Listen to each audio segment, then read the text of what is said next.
Hello everyone, and welcome back to your daily government and financial news update. As always, I'm interested in hearing your thoughts on everything, so make sure to give this video a like, but also leave a comment giving your thoughts on everything that is currently going on. Okay, so the US Senate passed another bill yesterday, this time aimed at subsidizing the domestic semiconductor industry, as they hope it allows us to compete with China and put a stop to our chip shortage. The package includes more than $52 billion for U.S. companies producing computer chips, as well as a tax credit for investment in chip manufacturing. Furthermore, it provides funding to spur the innovation and development of other U.S. technologies. And so from here, the bill will head off to the House, where if it passes there as expected, it'll be sent off to President Biden's desk to be signed into law. Now, interestingly enough, Nancy Pelosi's husband decided to sell all of his shares of a chip maker likely to benefit from this bill passing, Nvidia, just days after they were accused of some sort of insider trading, so it's hard saying what motivated him to sell all of his shares. Yesterday, the stock price of Nvidia went up by 7.60%, so he definitely would have benefited from hanging on for a longer period of time. Now, in some other news, yesterday the Fed also raised interest rates by another 3/4 of a percentage point in hopes to combat inflation. Now, basically what this does is that it's going to increase the cost to borrow money, so things like the APR on your credit card, for example, will now become higher.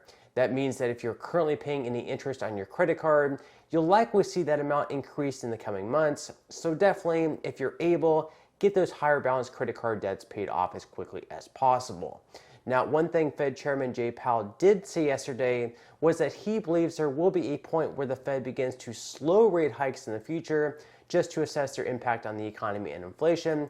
So because of this, perhaps investors reacted particularly well, with the S&P 500 actually jumping up by 2.62%, the Dow Jones rising by 1.37%, and the Nasdaq making the biggest jump of all, up 4.06%. So usually when the rates go up, you can expect stock prices to go down, mainly because capital can be obtained cheaply by growth companies when interest rates are lower. So when they rise, companies can appear less favorable to investors. That's what made the jump yesterday particularly unusual. However, Morgan Stanley's chief investment officer said he believes that the jump in stock prices yesterday is simply a trap, and that he believes stocks are actually on a collision course with more pain due to the economic slowdown. Regardless, it definitely wouldn't be a bad time to start investing, or if you already are investing, to continue dollar cost averaging in. So in the comment section below, I will be pinning a comment where you can receive 6 free stocks and $5 worth of Bitcoin from my partner in Webull.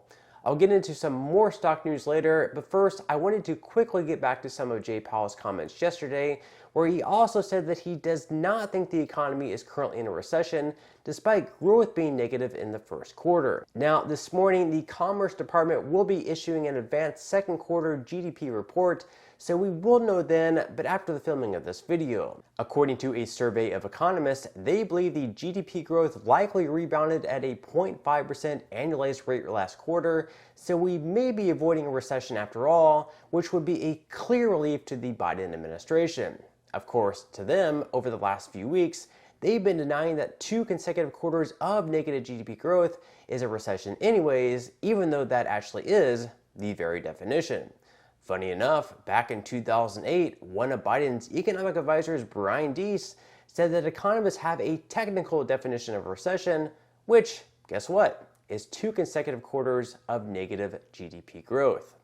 14 years later, he's saying precisely the opposite. 2 negative quarters of GDP growth is not the technical definition of recession. It's not the definition that economists have traditionally relied on. Joe Biden's press secretary, Karine Jean-Pierre, also continued to be in full-blown denial of what a recession actually is, despite a reporter reading her statement from Brian Deese back in 2008, even though he's actually changed his definition since then. If things are going so great, though, then why is it the White House officials are trying to redefine recession? No, we're not redefining recession. If we all understand a recession to be 2 consecutive quarters of negative GDP growth in a row, and then you have White House officials come up here to say, no, that's not what a recession is. It's something else. How is that not redefining recession? Because that's not the definition. That is not the definition. Brian Deese said in 2008, of course, economists have a technical definition, which is of a recession, which is 2 consecutive quarters of negative growth. I can tell you this. Yesterday he said 2 negative quarters of GDP growth is not the technical definition of a recession. It is What not. changed? It is not. Why did he say that It was? is not. I can What's the I can difference other speak than who the to president I is? can speak to what he said yesterday in front of all of you, which is the last thing that you just repeated. There are many factors. There are many factors, economic factors and indicators to consider, and I will say that the textbook definition of recession is not 2 negative quarters of GDP. But again, once the GDP report for the second quarter is released this morning, we'll see whether or not we're actually in one, and it seems like, according to economists anyways, we may have actually seen positive growth.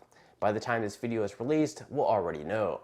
Now, in some other news, the FBI and Department of Justice are now being accused of hiding dirt on the president's son, Hunter. According to Iowa Senator Chuck Grassley, highly credible whistleblowers are coming forward and reporting that the FBI intentionally downplayed evidence about the corrupt business deals of Hunter Biden.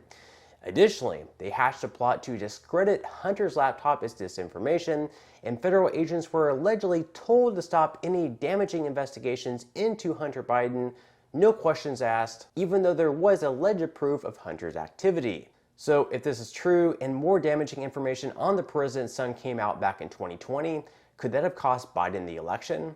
At this point, we'll never know. Some will argue, however, that if Trump's son was involved in something similar, it definitely would not have been swept under the rug. Regardless, here is Chuck Grassley giving his thoughts on the situation.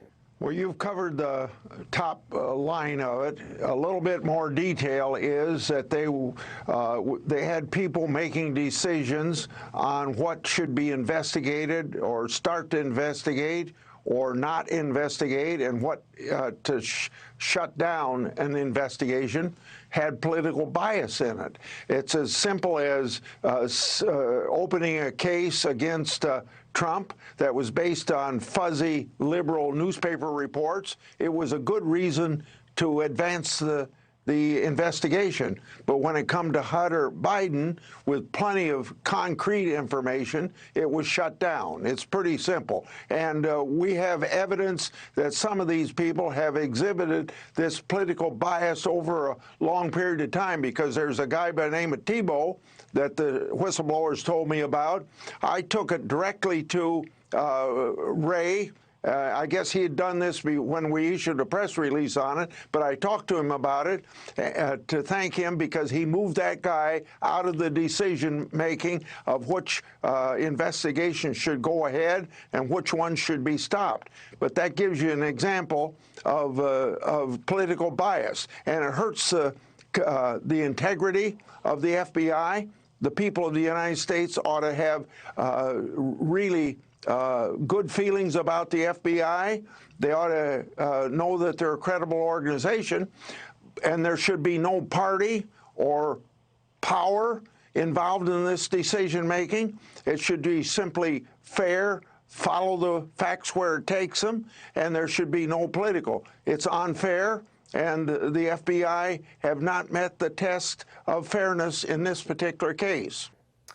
Okay, back to some money news. After stocks made huge jumps yesterday, so far today, futures are back in the red, with Dow futures down by 0.14%, S&P 500 futures down 0.37%, and NASDAQ futures down 0.91%. Other than stocks, Bitcoin also made a huge jump yesterday, climbing up 7.59%, and at one point getting back into the mid-23,000s. So again, before I end the video for today, if you would like to receive 6 free stocks and $5 worth of Bitcoin, in the comment section below, I will leave a link where you can receive just that from my partner in Webull.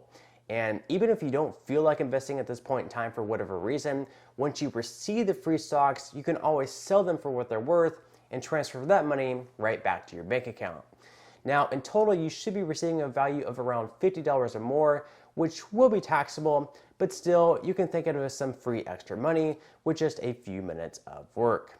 But on that note, I'm going to go ahead and wrap up this video. If you enjoyed the content in today's video and you would like to see more like it, I would encourage you to give this video a like, subscribe to my channel, and also make sure to ring the notification bell. That way you will be the very first to be notified when I do release future videos. And until next time, I hope you have a wonderful day ahead, and I'll see you in the next video.